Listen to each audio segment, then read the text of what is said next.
Ahí estamos. Bueno, ahí estamos. Hoy, viernes, sesión 29, la última de esta semana. Y bueno, hoy vamos a continuar, como les dije, con el tema del yo-idea. ¿Se acuerdan que ayer empezamos con lo del yo-idea, pero bueno, hoy teníamos que terminar? Y esto del yo-idea es una idea, justamente, muy importante a comprender o descubrir en nuestra vida, porque justamente es el gran tema, el yo-idea. Este es donde nos vivimos todos, ¿no? Con el transcurso del tiempo, el yo-idea se irá apropiando de la idea de cuántas cualidades considere como fundamentales o muy deseables. Del mero deseo de adquirirlas, pasará insensiblemente, en virtud de la influencia de la imaginación sobre su yo-idea, a creer que ya empieza a poseerlas. Y del mismo modo tenderá también a rechazar la idea de aquellos defectos que la sociedad censurará ásperamente, prescindiendo de que en realidad los tenga o no. Fíjense en esto del yo-idea, ¿no? Que cuando somos pequeños, ¿no? Se va formando en base a todo lo que nuestros padres nos van diciendo, que se forma este modelo. Pero después, ¿no? Vamos a ir adquiriendo nuestras propias ideas a medida que vamos creciendo. Y como que nos apropiamos de estas ideas y creemos que sí, que realmente somos así. Pero también este yo-idea tiende a rechazar a esos defectos, ¿no? Que la sociedad censura ásperamente, prescindiendo de que en realidad los tenga o no. Es como que, fíjense en que hay un poquito acá, como de esto de lo que yo creo ser, el cómo los demás creen que son y cómo soy en realidad, ¿no? Hay como una mezcla acá, de esto que está diciendo Blay. Igual acuérdense en que lo de las cualidades y los defectos, Blay siempre dice que los defectos en realidad no existen, ¿no? Después de eso lo vamos a volver a repasar porque es un tema bastante escabroso. Hola Alex, hola Manu, hola Carolina, hola Carmen. Bien.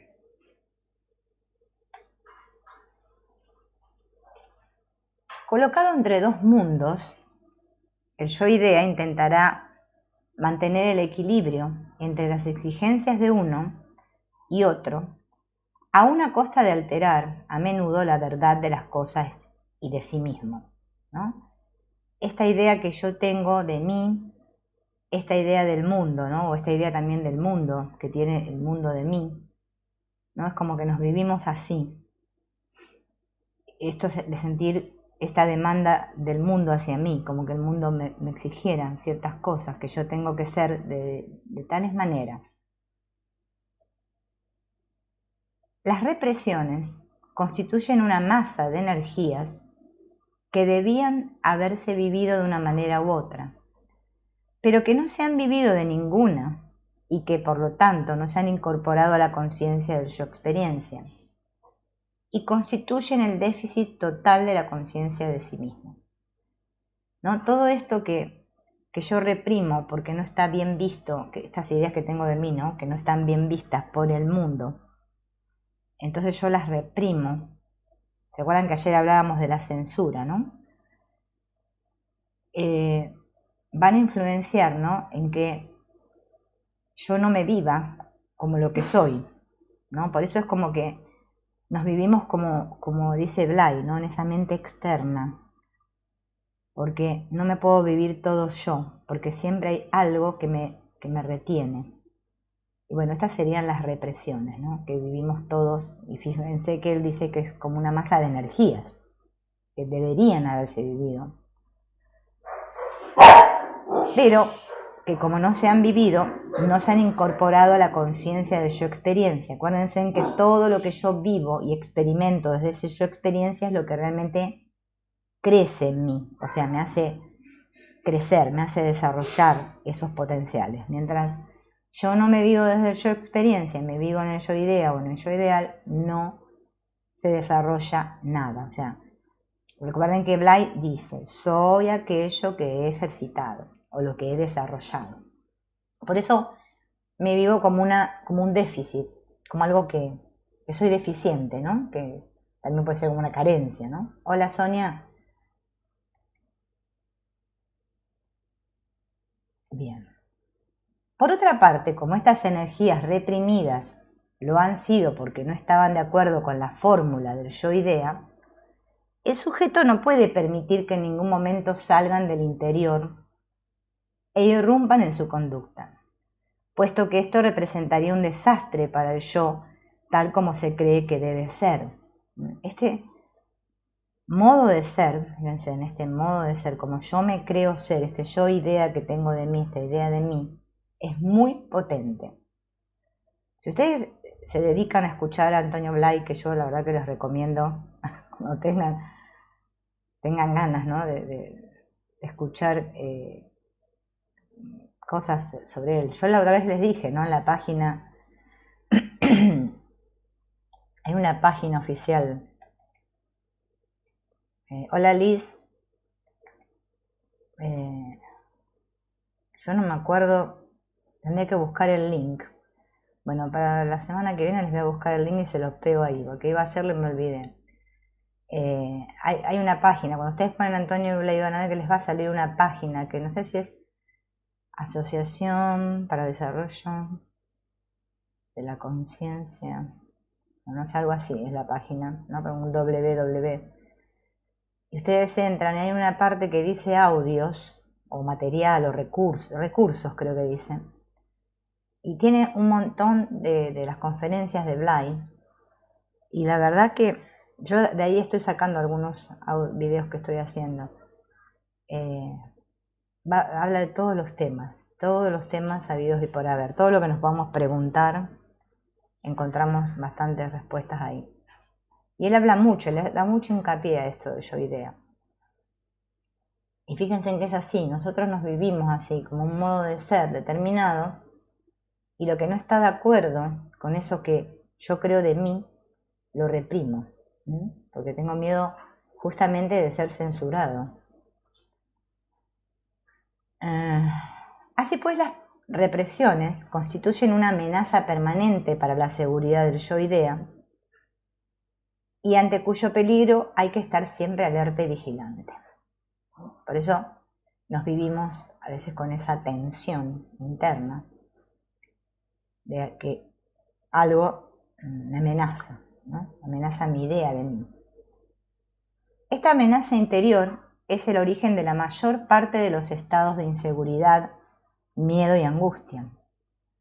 Lo que causa temor no es tanto lo exterior, sino los contenidos interiores, eso que está en mí, esa idea de mí, lo que está en mí, ahí es lo que me causa el temor. Yo creo que es lo de fuera, pero no es tanto lo de fuera, sino esta idea que yo tengo que se contrapone con eso otro que yo veo ahí fuera, o percibo ahí fuera, o interpreto que hay ahí fuera, ¿no?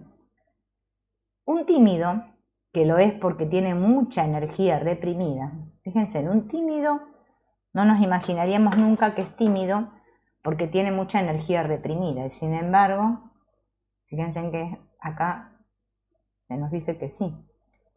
Sentirá miedo ante una discusión o pelea porque esta situación exterior estimula el empuje de la energía inhibida dentro de él, que amenaza con salir de forma violenta. Pero si lo hiciera, se desorganizaría por completo la imagen o idea de sí mismo, formada a base de buena educación, compostura, control, etc. Por eso ese famoso dicho que dice, nada es lo que parece, es muy acertado. Porque fíjense, en una persona tímida uno piensa que es como buenita, ¿no? Como que lejos sería de ser violenta, una persona tímida. Sin embargo, es que la violencia está reprimida en el tímido. Por eso cuando la ve ahí afuera, se siente, como dice acá, ¿no?, amenazado, porque tiene miedo que eso que él tiene reprimido ahí le salga de dentro, esa energía salga, y bueno, que ocasione un desastre. Es el famoso asunto de las máscaras, ¿no?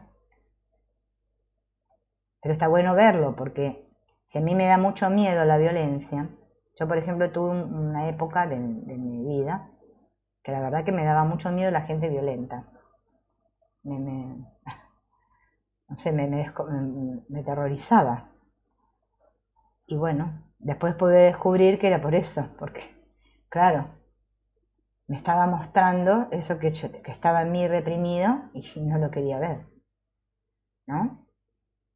Hola Liz, hola Zuli, hola Oscar, Rosario, Gloria, Celey. Ahí Carmen puso ATCA, sí, sí. Las siglas es ATCA, pero me parece, Carmen, que en el Google, si pones ATCA, no sé si te sale.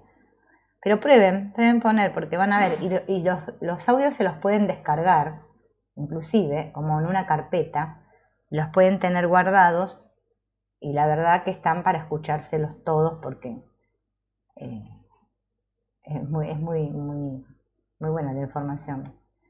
Bien, siempre que la persona piense sobre sí misma o sobre las cosas en relación con ella, tomará como punto de referencia para valorar y para decidir los contenidos existentes en el yo idea.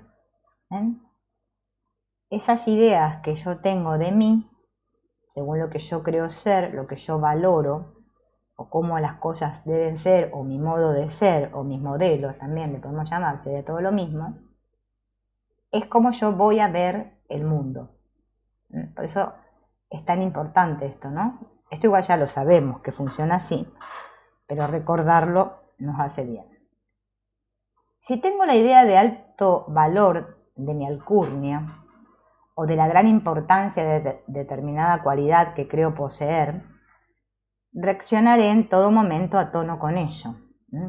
Es como que esas mismas creencias, o sea, valga la redundancia, de lo que yo creo ser, me hacen actuar el papel así, ¿no?, y comportarme así. Por ejemplo, como en el caso ¿no? O sea, que yo creo que soy de una alta sociedad y que bueno, que tengo ciertos privilegios y qué sé yo, como que me creo que soy muy importante, entonces actúo desde ahí, ¿no? O al contrario, si creemos que no sé, que somos pobres y no valemos nada y qué sé yo, también actuamos desde ahí. Desde esto que yo creo ser. Y en la medida en que el yo idea está deformado y alejado de la verdadera realidad del sujeto, todos los procesos mentales que se hagan partiendo de él sufrirán asimismo necesariamente una desviación, una tergiversación más o menos pronunciada de la verdadera realidad.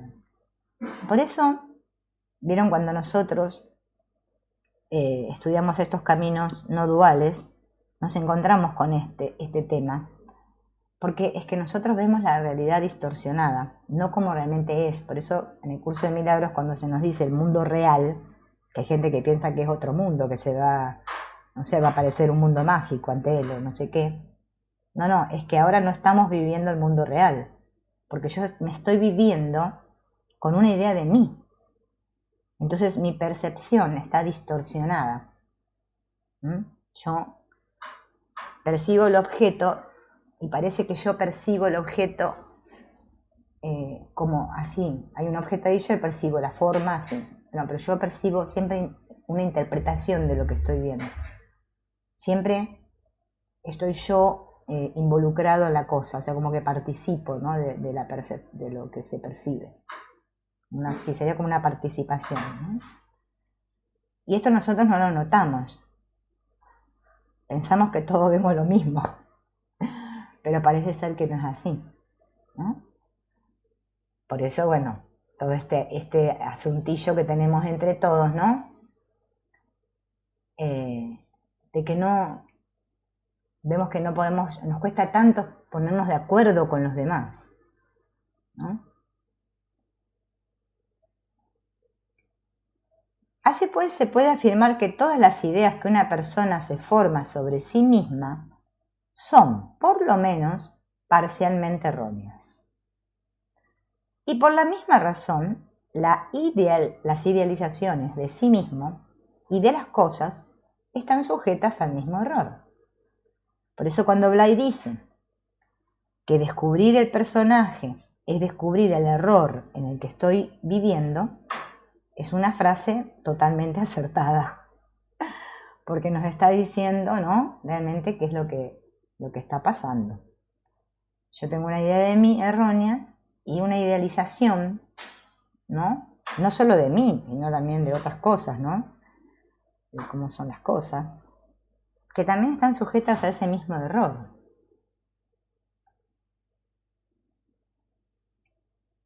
Otra consecuencia importante de la existencia del yo-idea es que cuando nos relacionamos con otras personas, estas personas nos escuchan, nos ven, nos valoran y reaccionan de acuerdo con su yo-idea, con todas las tendencias existentes en él, con sus preferencias y sus rechazos.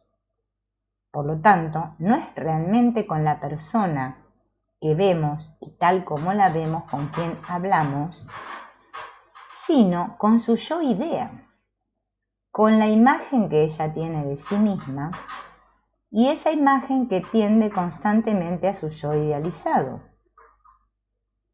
Esto es bastante importante observarlo.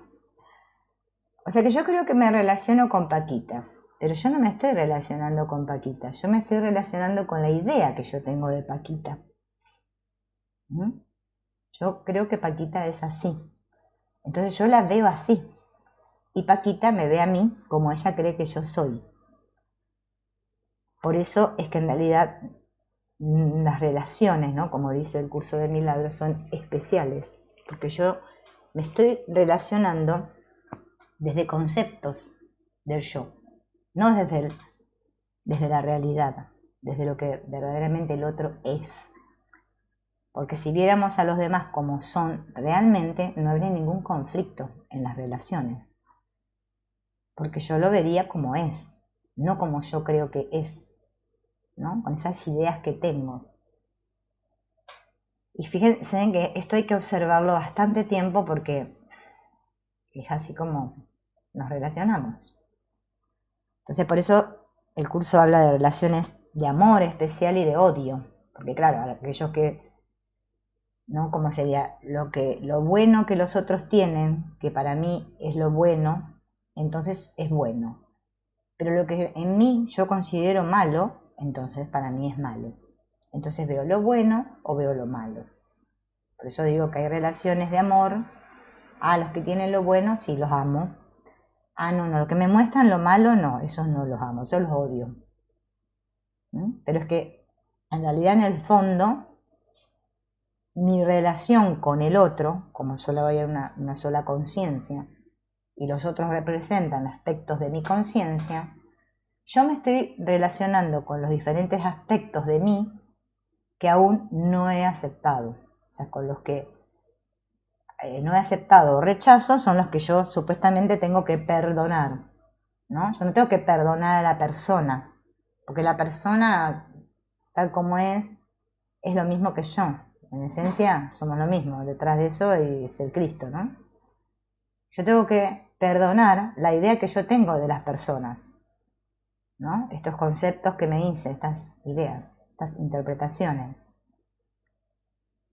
Porque me estoy, como decíamos ayer, ¿no?, me estoy perdonando a mí porque solamente hay uno. Entonces son los aspectos que rechazo de mí.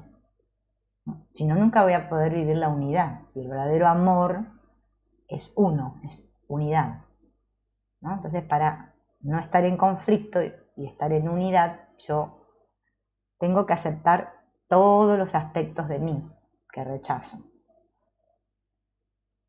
Por no tener en cuenta este hecho, sufrimos tan a menudo sorpresas y desengaños sobre las reacciones imprevistas de las personas con quienes hablamos, incluidas nuestros familiares más próximos, ante nuestras palabras y actitudes, interpretándolas a menudo de un modo tan sorprendentemente tendencioso. Esto, bueno, en las relaciones más cercanas es crucial, porque así es como sucede. Si lo observamos detenidamente, ¿no? Hola Estela, van a ver que es así.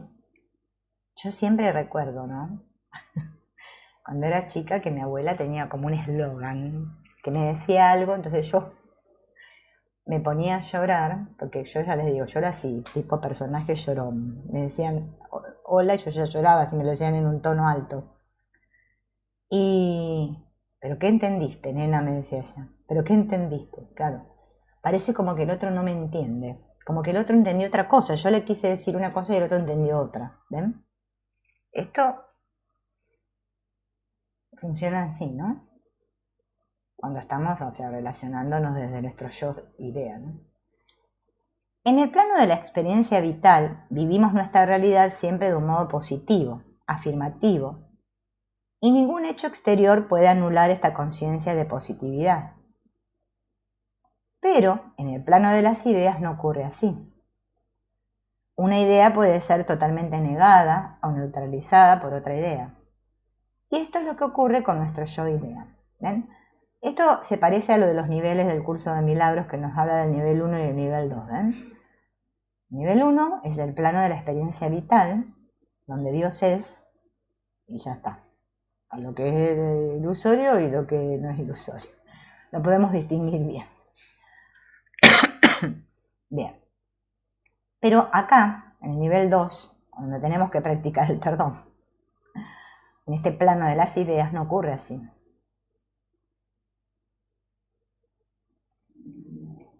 Cuando vivo desconectado de mi yo experiencia, que es lo que nos pasa a todos, que es lo que hablábamos ayer, ¿se acuerdan?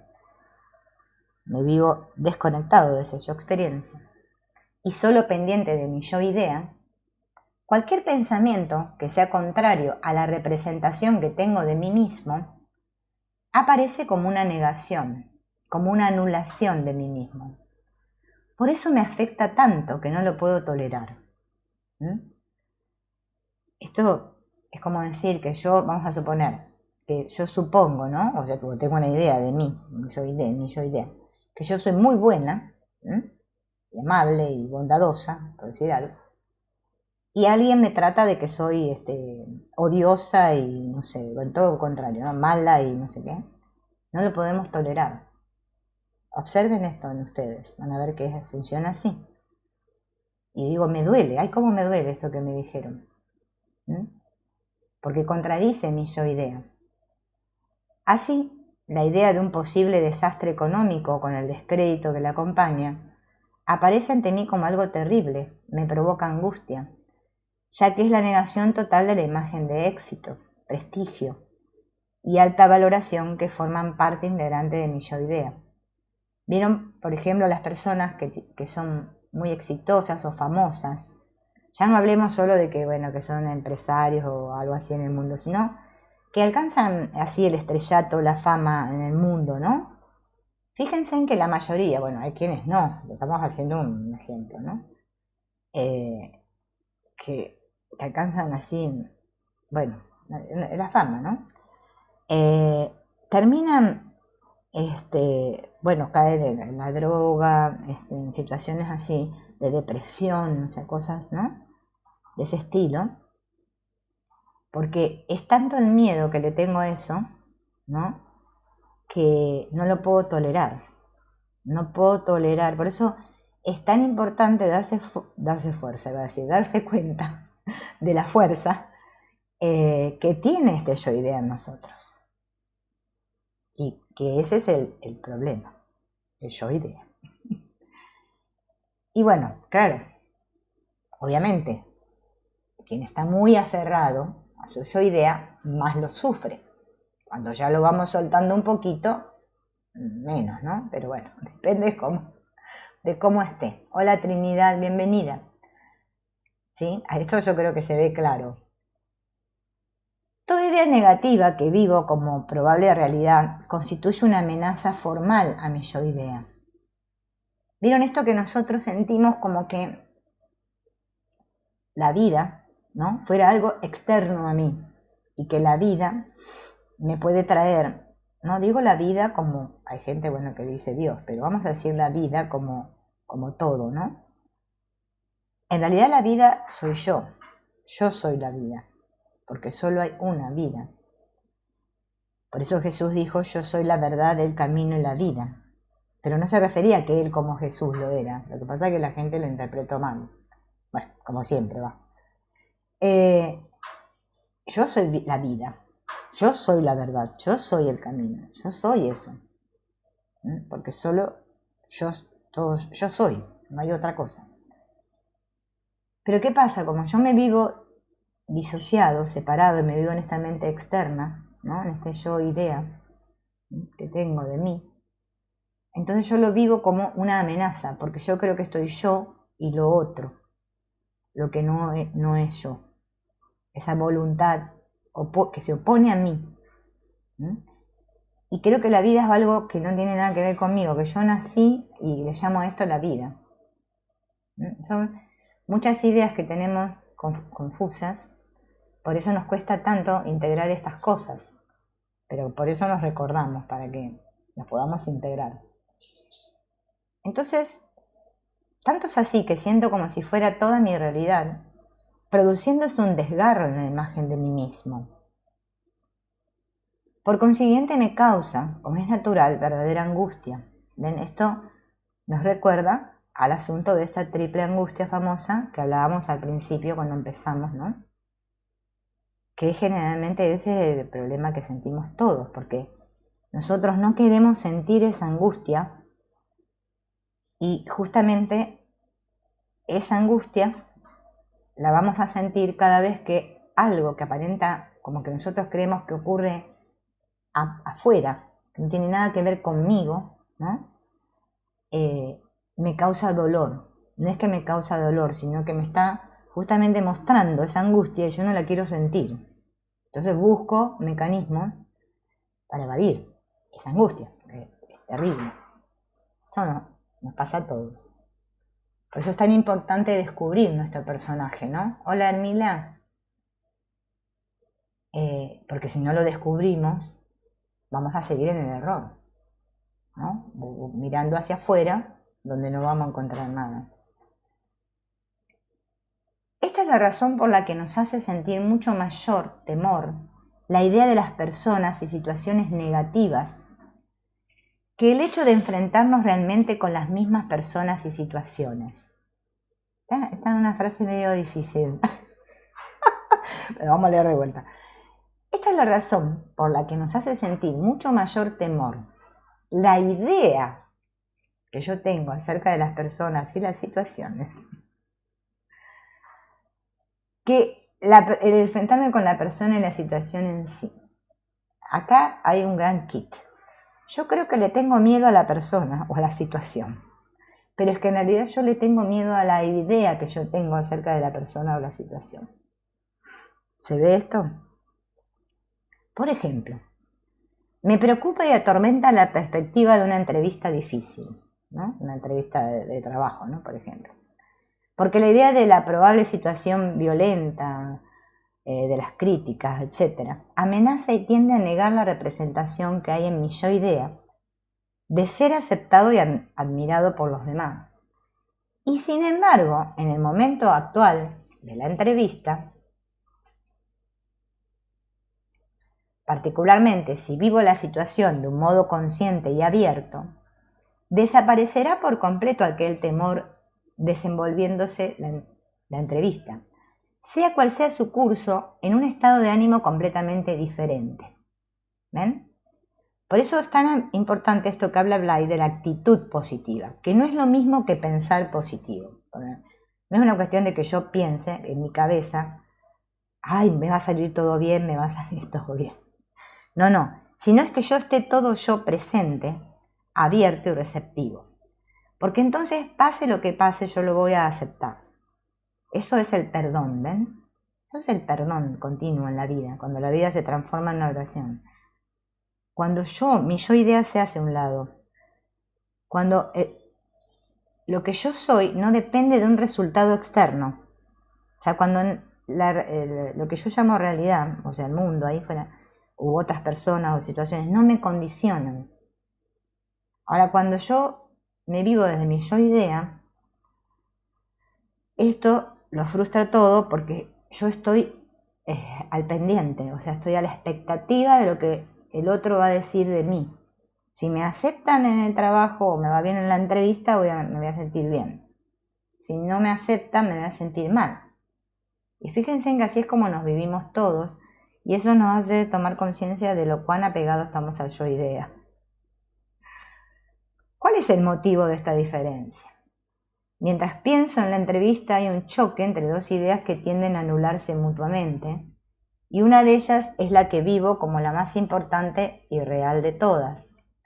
Es la idea de mí mismo, el yo idea, y es natural que toda amenaza a esta representación la sienta como una verdadera amenaza a mi ser. O sea, cuando mi yo idea se siente amenazado, o cuando yo me siento amenazado en mi yo idea, me siento todo yo amenazado, porque estoy identificado ahí, con ese yo idea, ¿no? Con esa imagen de mí.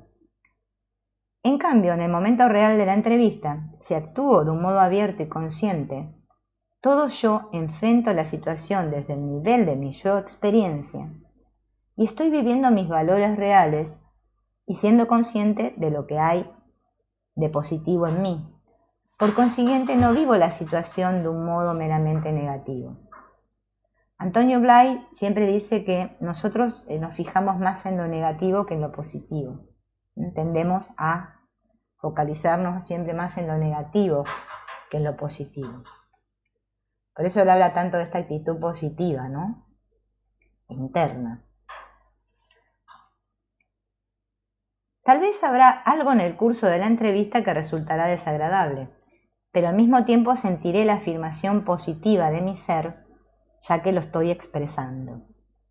Ahí se ve la importancia de vivir permanentemente en una actitud centrada en el yo experiencia y evitar el dejarse absorber ni por un momento en el campo de meras teorizaciones del yo idea. Incluso en el acto de pensar hay que permanecer centrado en el eje del yo experiencia. Solamente así se evita el identificarse con las propias ideas. Por eso es tan importante, ¿no? Lo de las prácticas. El yo idea tiene que estar constantemente controlando, integrando y coordinando las exigencias de su mundo interior y las del mundo exterior. Ambas exigencias son a menudo contradictorias, por lo que se origina un conflicto en la mente que va acompañado de los síntomas de alarma, tensión y angustia. Y esto es cierto, lo vivimos así, porque si yo tengo unas ideas acerca de cómo son las cosas y las cosas ahí fuera no son como yo quiero que sean, esto me provoca un conflicto. Y me vivo en tensión y angustia, ¿no? Para intentar resolver este problema y huir de la angustia, el yo idea adopta diversas actitudes que producen un alivio transitorio de la tensión.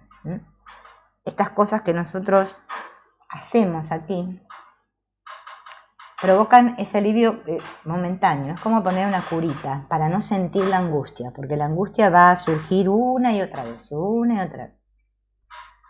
Pero la persona no puede adoptar las correctas actitudes que idealmente resolverían el conflicto, porque no puede dejar de actuar en función de los valores del yo idea. Y mientras el yo idea continúe existiendo con sus deformaciones básicas, todos los procesos mentales que se deriven de él adolecerán necesariamente de las mismas deformaciones. Por esto, aunque se vea lo inadecuado o infantil de estas reacciones, no se debe ir contra ellas.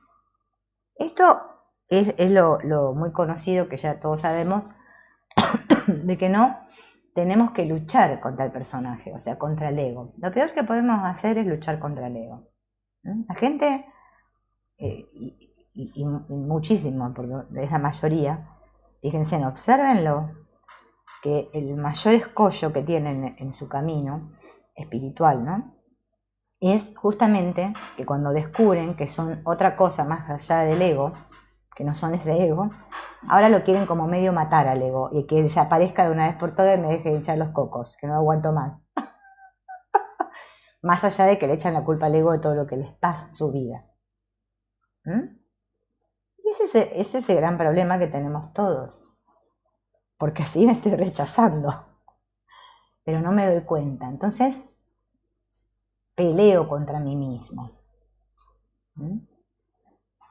Dice, ya que dependen de otra actitud más honda y primordial, la de la total identificación de la realidad del sujeto con su yo idea. ¿Ven? Es que el problema es que yo estoy identificada con eso. Esas ideas acerca de mí no son reales. Por eso el curso de milagros me dice que es un sueño. ¿No? Es irreal, claro, porque no es así. Pero yo creo que es muy real. No es que yo soy así. Y bueno, yo soy así. Y bueno, mi ego, ¿qué va a hacer? Mi ego me hizo hacerlo, porque mi ego, y no. Y la culpa es del ego. Fíjense cómo usamos la justificación. A veces nos justificamos a nosotros mismos y a veces también, si somos un personaje justiciero, justificamos lo que hacen los demás. Y bueno, él es así. Y ella también. Y bueno, ¿no?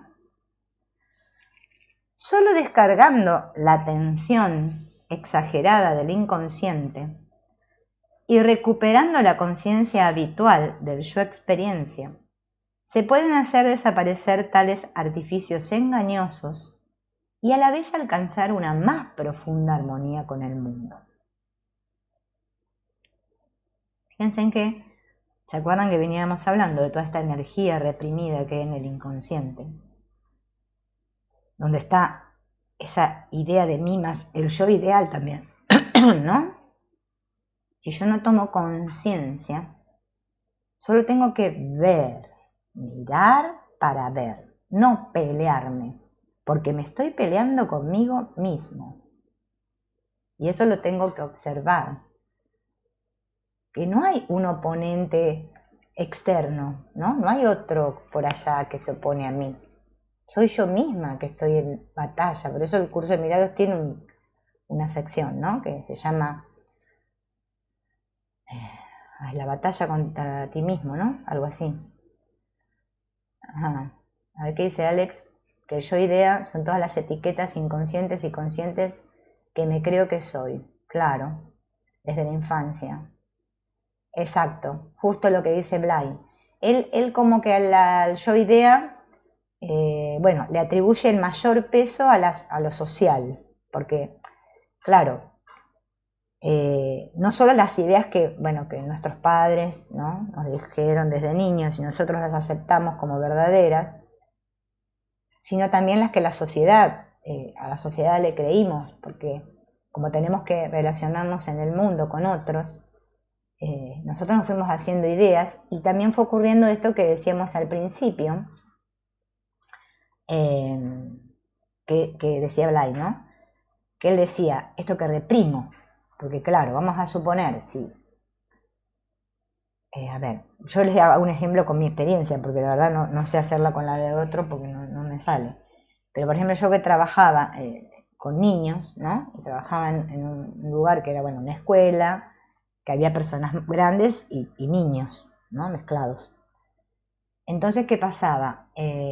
Yo tenía digamos, como tarea, no solo educar en cuanto a la parte de conocimiento intelectual a los niños, sino también en ponerles ciertas normas, en mostrarme, yo también tenía que adoptar un personaje cuando estaba con ellos, de que, bueno, de no ser ni demasiado dura ni demasiado blanda, y a veces tenía que ser dura y no me gustaba, porque yo tenía un problema con la violencia. Yo después lo pude ir descubriendo. Por eso me asustaba tanto la gente violenta, porque tenía la violencia reprimida en mí. Por eso para todo mi proceso de sanación se basó, porque en otros puede pasar de diferentes formas. En mi caso fue de sacar toda mi ira para afuera. Yo tuve que sacar todo mi enojo. Yo era todo sí, sí. Ay, bueno, sí. Ay, mi amor, sentate, querido. No me gustaba odiaba el autoritarismo. No podía lograr tener autoridad. Porque yo asociaba que tener autoridad era ser autoritaria. Por eso le digo, miren las ideas. Y me llevó mucho, mucho tiempo, lágrimas, porque yo no quería soltar eso. Yo quería de mi imagen de que tenía que ser buenita y dulce y amable. Y claro, me llevó. Pero es que me di cuenta que hasta que no saqué todo eso, no podía expresar eso en mí, porque es que solo cuando lo expresamos, por eso Blay le da tanta importancia a lo del expresar. Expresar es que lo que está haciendo presión dentro tiene que salir, ¿no?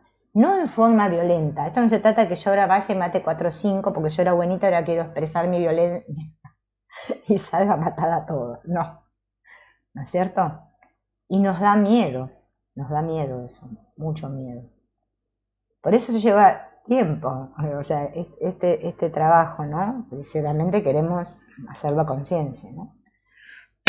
Hay quienes no. Hay aparentemente personas que yo supongo que no tienen tanto reprimido y bueno, les será más sencillo. Supongo yo, no sé. En mi caso no fue así. A mí me atravesa el aro de fuego y sigo atravesando, no van a creer. Bueno, entonces, Sonia se ríe de mi frase de hinchar los cocos, sí. Uso esa para no usar otra. Bueno, entonces, no vamos a estar en armonía entonces hasta que no veamos todas estas cositas. Las actitudes o reacciones defensivas automáticas que suele adoptar el yo-idea frente a la presión de los contenidos del inconsciente, incompatibles con sus valores aceptados conscientemente, son los siguientes. Y ahora vamos a ver todo esto que es muy interesante, que ayer les hablaba, cuando me acordaba que lo había puesto. Porque fíjense, ¿no? Miren la trampa, ¿no? Yo hoy estuve porque a veces mientras estoy en casa haciendo alguna tarea, limpiando, qué sé yo, me pongo a escuchar esto que les digo, que entren a esa página que están muy buenos los audios, que explicaba Antonio Blay, ¿no? Por eso él habla tanto de reeducar el inconsciente. Y a mí enseguida me viene la asociación con lo que uno aprendió del curso de milagros, porque es como que ahora uno le va como encajando las fichas, ¿no? Es que el inconsciente, ¿no? O sea, nuestra propia mente, que está dividida en consciente e inconsciente, nosotros como lo que se proyecta ahí fuera sale del inconsciente, viene del inconsciente, yo creo que son otros que me lo hacen, que me hacen reaccionar a mí.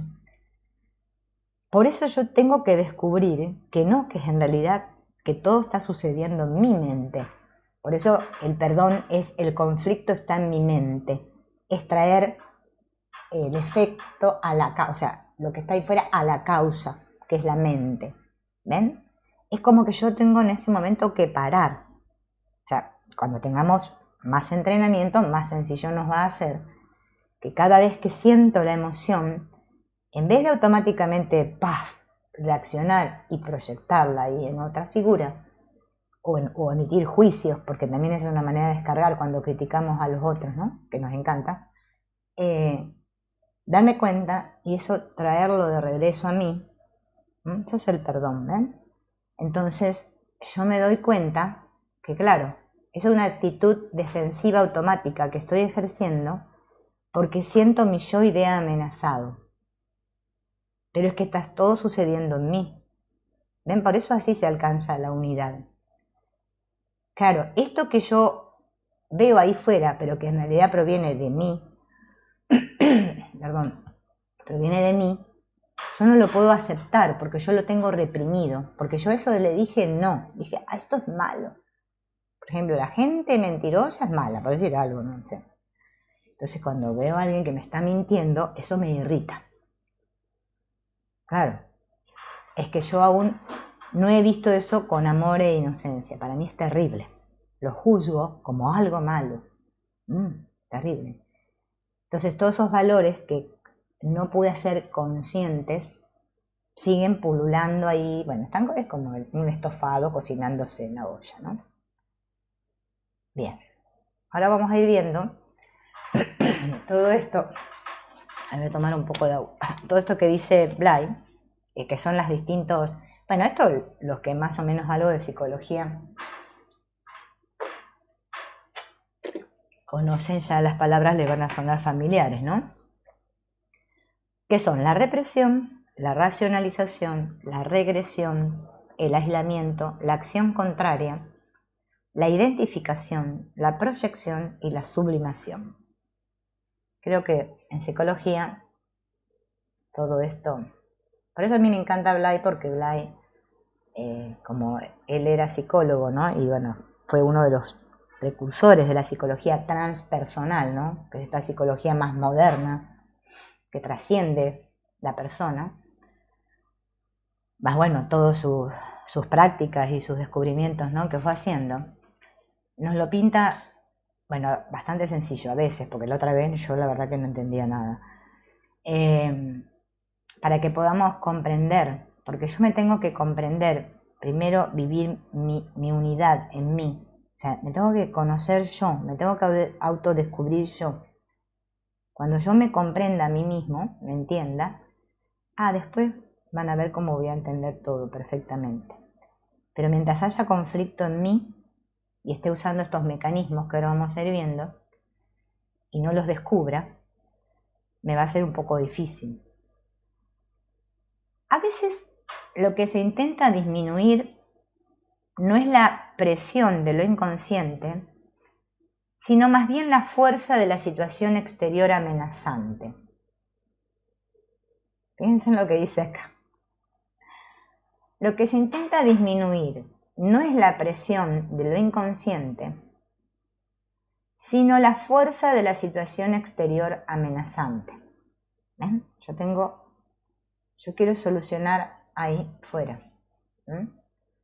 Entonces, las principales actitudes son: cuando yo siento la amenaza como que proviene de fuera, en vez de tomar conciencia de que proviene de mí, que son los contenidos de mi inconsciente,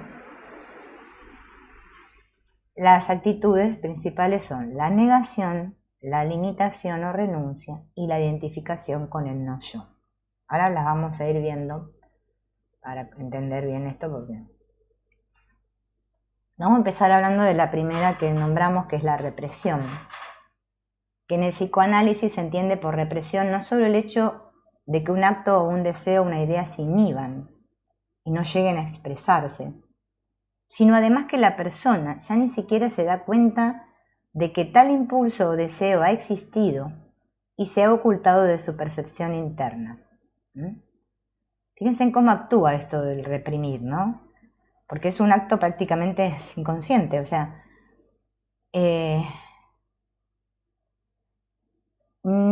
como que es muy sutil, no me puedo dar cuenta. Por eso es tan importante, y Blay insiste tanto en lo de la atención, porque es como que ni nos damos cuenta de que ese impulso de deseo existió y lo oculté.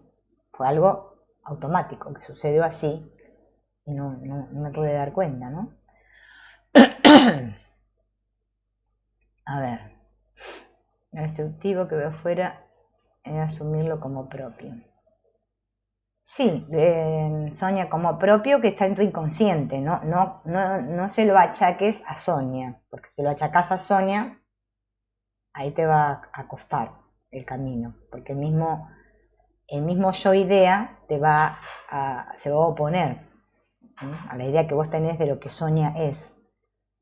Son contenidos, son ideas. Es que nosotros somos una idea en realidad, pero nosotros creemos que somos otra cosa. Sí, en realidad Sonia, en vez del aspecto de energía, en todos los aspectos, en los 3 aspectos. Él dice que los 3 focos tienen que estar equilibrados. Y nos damos cuenta de dónde está el que más tenemos que desarrollar, porque bueno, si tenemos más conflictos con lo afectivo, bueno, es que tenemos que desarrollar más el afectivo, ¿no? Claro, sí, como dice Oscar, sí, es que nos estamos relacionando con nosotros mismos, por eso nos cuesta aceptar eso. Sí, es un tema este. Yo me río porque a mí también me cuesta. Ajá, bien, fíjense en acá, ¿no? Entonces esto de la represión es un mecanismo que utilizamos bastante y nos cuesta tomar conciencia de esto. Este carácter automático de la represión es la que hace que muchas personas no puedan ser conscientes de la existencia de determinados rasgos caracterológicos que están en pugna con los valores de su yo-idea: hostilidad, miedo, envidia, ambición, etc. Claro. Quizás por eso es lo que decíamos recién, ¿no? Que el otro me lo dice y yo digo, no, yo no soy así. Porque eso no va con mi idea de mí, con mi yo-idea.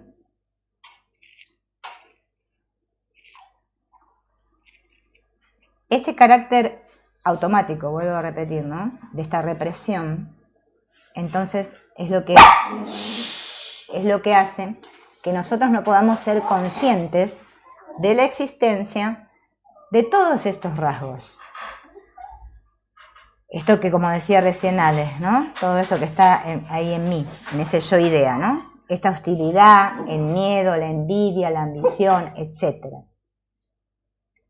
Hay que distinguir esta clase de represión, que tiene un carácter automático e inconsciente, de la represión voluntaria que la persona ejerce sobre aquellas manifestaciones que son perjudiciales o inadecuadas. Acá Morena, la mía, salí. Y no Samantha. Ay, bueno, le estoy hablando acá a Eduardo, pero es medio sordo. Entonces, a ver, espera, cállate para allá. Cállate, Morena. Bueno, acá, esperen, porque si yo veo no hablo así, no me... Esperen un ratito. A ver, ahí está. Cállate. Bueno, ahí seguimos. Entonces, volviendo. Vuelvo otra vez desde el principio porque si no ya no perdimos el hilo. Este carácter automático de la represión es la que hace que muchas personas no puedan ser conscientes de la existencia de determinados rasgos caracterológicos que están en pugna con los valores de su yo-idea: hostilidad, miedo, envidia, ambición, etc. Hay que distinguir esta clase de represión, que tiene un carácter automático e inconsciente, de la represión voluntaria que la persona ejerce sobre aquellas manifestaciones que son perjudiciales o inadecuadas en su conducta consciente. Estamos hablando acá de que yo lo que reprimo a un nivel inconsciente, no lo que reprimo a un nivel consciente. Pero esto de la represión es, digamos, el más común de todas las defensas, creo. La racionalización, que ya la otra vez algo habíamos hablado, ¿se acuerdan? Todos sentimos la necesidad de que nuestra conducta quede justificada lógicamente, es decir, que obtenga la aprobación del yo-idea. Pero como la verdadera motivación de nuestros actos a veces no tiene un origen lógico, sino impulsivo o emotivo, resulta que para justificar racionalmente tal conducta hay que buscar como sea argumentos que sean o parezcan ser convincentes. Este es otro tema crucial, porque claro, resulta que, no sé, tuve un ataque de ira. ¿No? Y eso no va con mi yo idea. Mi yo idea no aprueba eso, ¿no? Entonces, automáticamente acude a mí la defensa de la racionalización y busco una justificación por haber procedido así, ¿no? Haber sido tan inadecuado, ¿no? Y busco un argumento que encima parezca convincente, que justifique mi reacción, ¿no? Este complicado proceso mental por el que intentamos convencernos a nosotros mismos de la justificación racional de determinado acto o impulso es la racionalización. Este lo usamos también muy a menudo. También este mecanismo tiene un carácter automático y muchas veces es totalmente inconsciente. No se trata pues de que el individuo trate de engañar a nadie deliberadamente. Es la sobrevaloración de su yo idea que le fuerza a engañarse a sí mismo, ya que no puede aceptar el ser o actuar de modo diferente a la imagen de su yo. Esto es crucial. No sé si ustedes lo notan en otros o en ustedes mismos.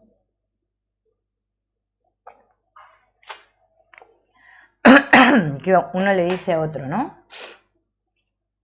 Que supuestamente, no sé, cometió algún acto en contra nuestro, no sé, por decir algo, un ejemplo. Y uno se lo dice al otro. Y otro dice, ¿yo? No, te habrá parecido, yo no. Este engañarnos a nosotros mismos, para que no vaya en detrimento de mi imagen, es muy usado también. Bueno, otro es la regresión, ¿no? Es la tendencia a volver a modos de conducta más primitivos o infantiles cuando la persona se encuentra en dificultades para adaptarse a una situación actual. Esto obedece a la tendencia a refugiarse en experiencias placenteras del pasado frente a lo desagradable del presente. Es como medio como una evasión, ¿no? Me va a evadirme. Esta clase de reacción es muy frecuente en las personas cuyo yo experiencia no ha evolucionado debidamente, ¿ven? Por eso es tan importante lo de yo experiencia, porque si no nos estamos viviendo en el tic-tac, tic-tac. Yo idea, yo ideal, yo idea, yo ideal. Vean el personaje, va.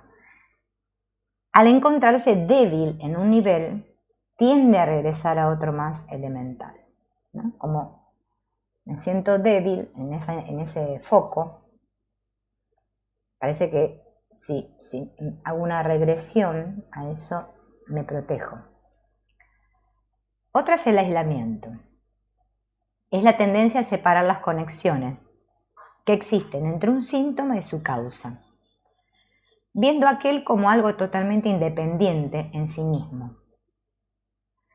Tal ocurre, por ejemplo, a quien rehúye asistir a espectáculos en locales lujosos, alegando que no le gusta pagar por las cosas más de su valor, o porque la gente que lo frecuenta es antipática, cuando la verdadera razón es que al ir a tales lugares se despierta su angustiosa sensación de fracaso económico o social.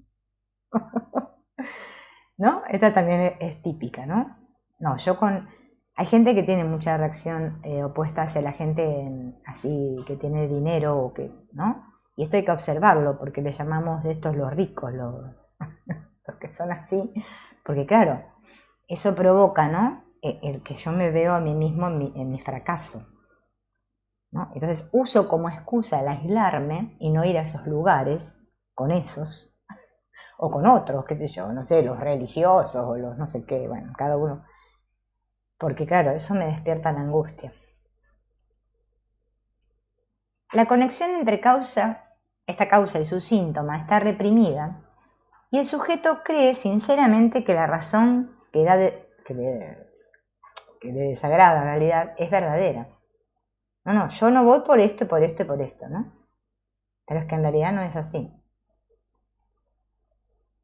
Otra defensa que usamos es la acción contraria. Para defenderse de la sensación de culpabilidad con que se presentan muchos de los impulsos del inconsciente, la persona siente en ocasiones la necesidad de hacer exactamente lo contrario de lo que el impulso sugiere, como si quisiera convencerse a sí misma de la verdad de su virtud y de la mentira o no existencia del impulso reprimido. Este también, Es como que me siento culpable, eso lo usan mucho los padres, los hijos. Me siento muy culpable, ¿no? Entonces hago lo contrario, por ejemplo. Si siento que estoy en deuda, entonces con plata quiero tapar el agujerito, para no sentirme culpable, ¿no? Entonces me convenzo a mí misma de que yo soy muy virtuosa. En realidad no soy como eso que yo reprimí. Como lo tengo reprimido, no lo quiero ver, ¿no? Entonces, bueno, uso la acción contraria, que es una manera de defenderme. Es frecuente este fenómeno en personas que tienen hostilidad reprimida hacia otras, y muy especialmente si se trata de familiares, ¿ven? Por ejemplo, el caso de la persona que sueña que a su madre le ocurre un grave accidente. Esa puedo ser yo, ¿no? Impulso inconsciente a librarse de su presencia, y que al despertar se siente obligado a hacerle especiales demostraciones de cariño. Yo eso no lo haría. Ay, Dios, me río sola. Bueno, ¿ven? Puede pasar, ¿no? Que sueño, lo tengo en un sueño, ¿no? Y digo, ¡ay! Porque en el sueño sale reprimido todo el inconsciente.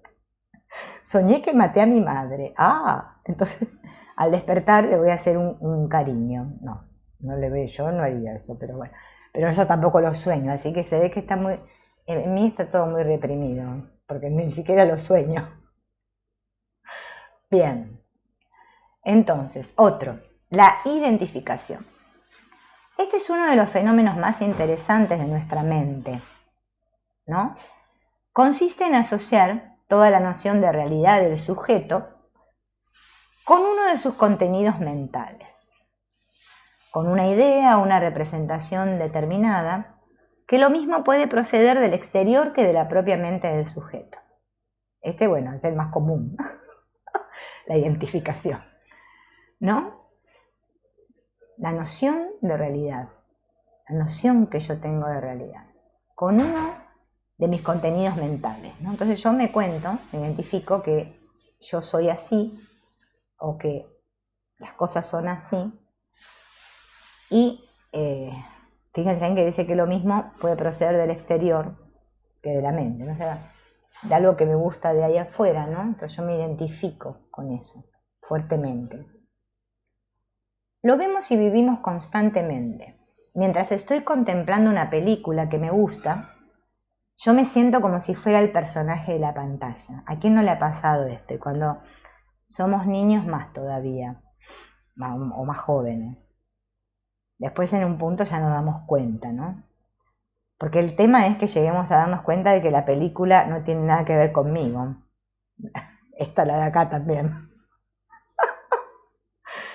Y claro, con las otras películas que miramos, claro, si estamos identificados con esta, mucho más nos vamos a identificar con la otra, que creemos que es menos irreal que esta, pero bueno, más o menos el mismo tipo de irrealidad. Entonces yo me vivo en él, ¿no? Entonces sufro con el problema del personaje, más cuando miramos una novela. A mí me ha pasado, ahora ya no miro novelas, pero antes miraba telenovelas y me acuerdo que llegaba un momento que lo odiaba al protagonista, porque decía, pero este debe morir, porque es un desgraciado. Ya me había creído yo todo. Bien. Por otra parte, cuando tengo una idea importante o un sentimiento muy vivo, en aquellos momentos solo soy consciente de mí mismo en tal idea o sentimiento.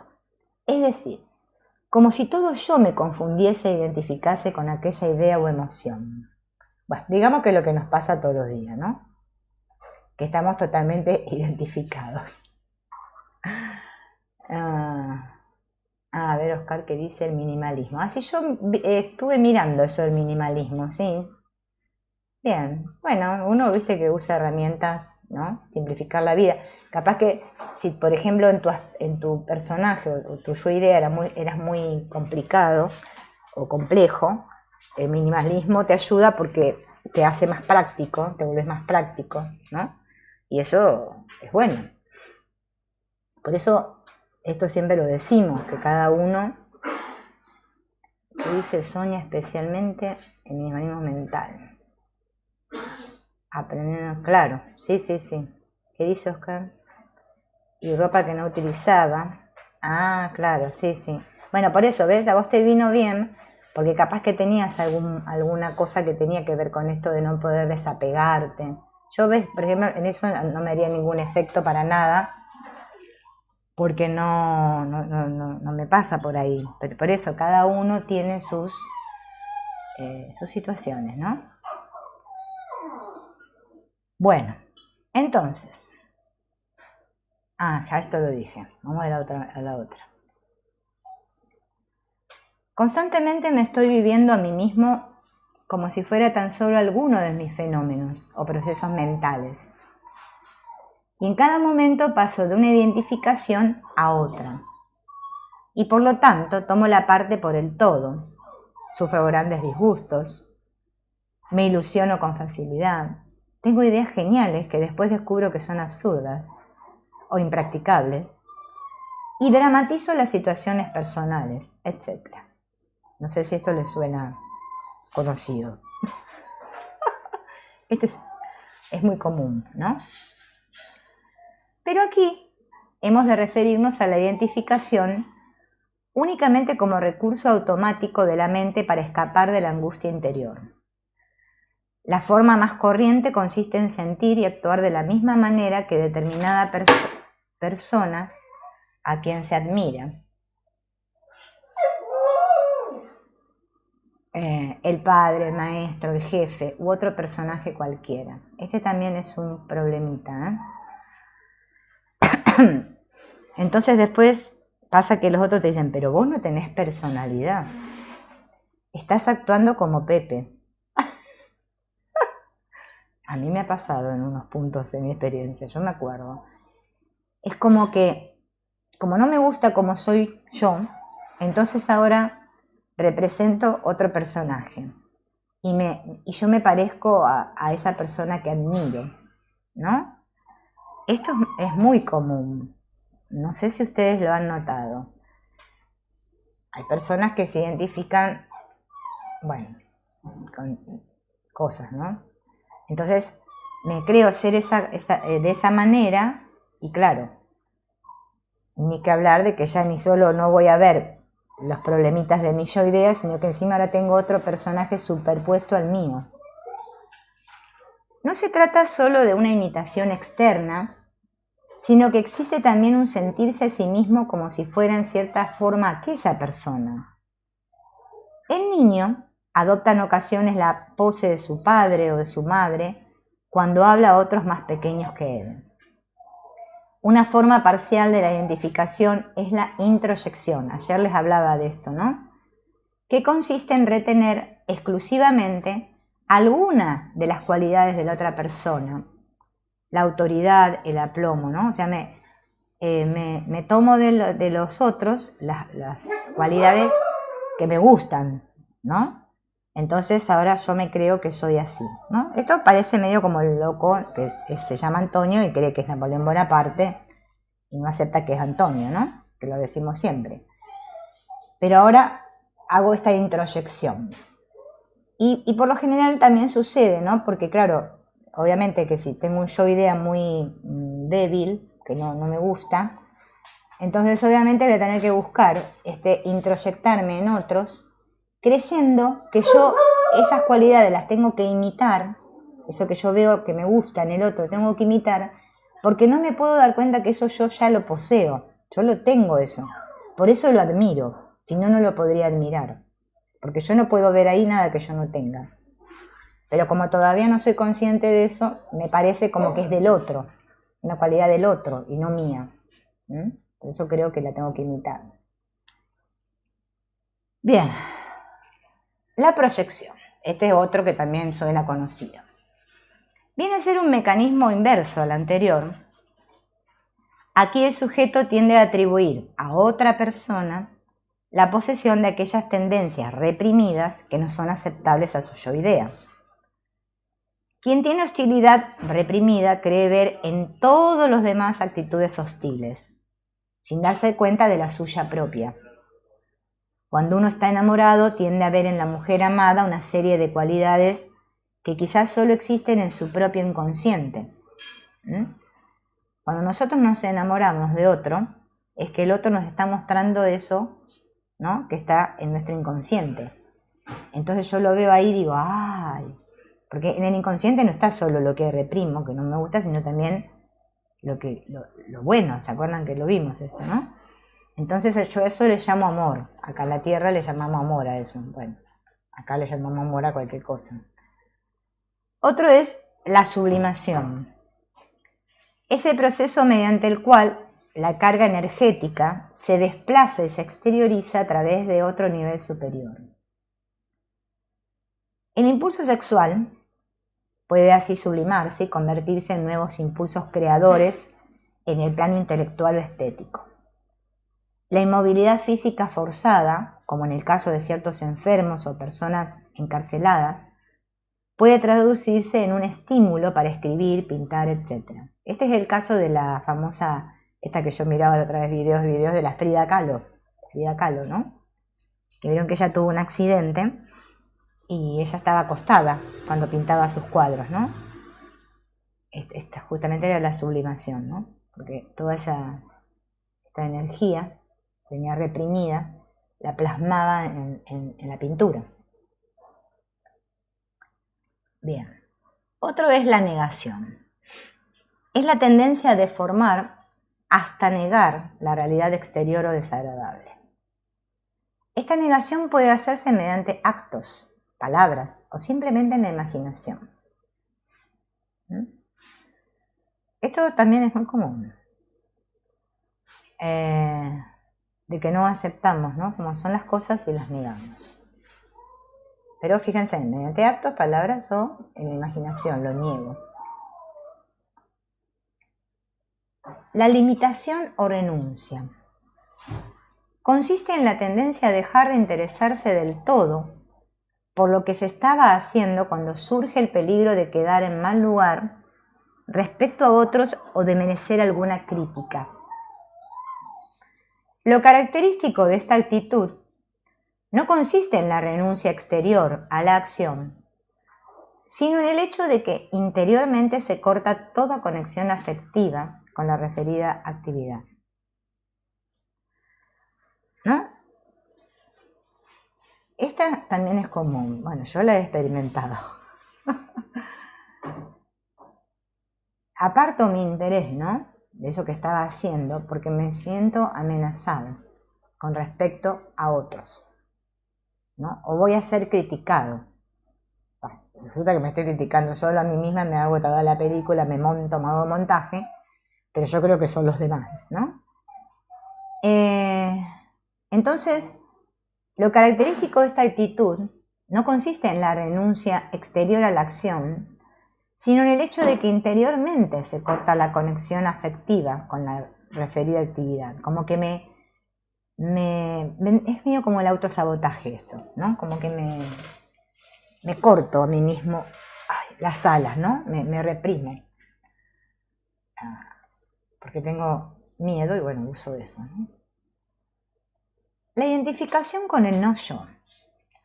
Esta curiosa reacción defensiva consiste en adoptar la misma actitud de la persona que constituye la amenaza exterior. Esta es media, ¿no?, extraña, pero bueno, puede pasar, sí, está. O sea, me defiendo, ¿no?, actuando con el otro de la misma manera que el otro actúa conmigo. Sí, es normal, sí. No es tan raro, ¿no? Ahora que la estoy observando bien, no es tan raro.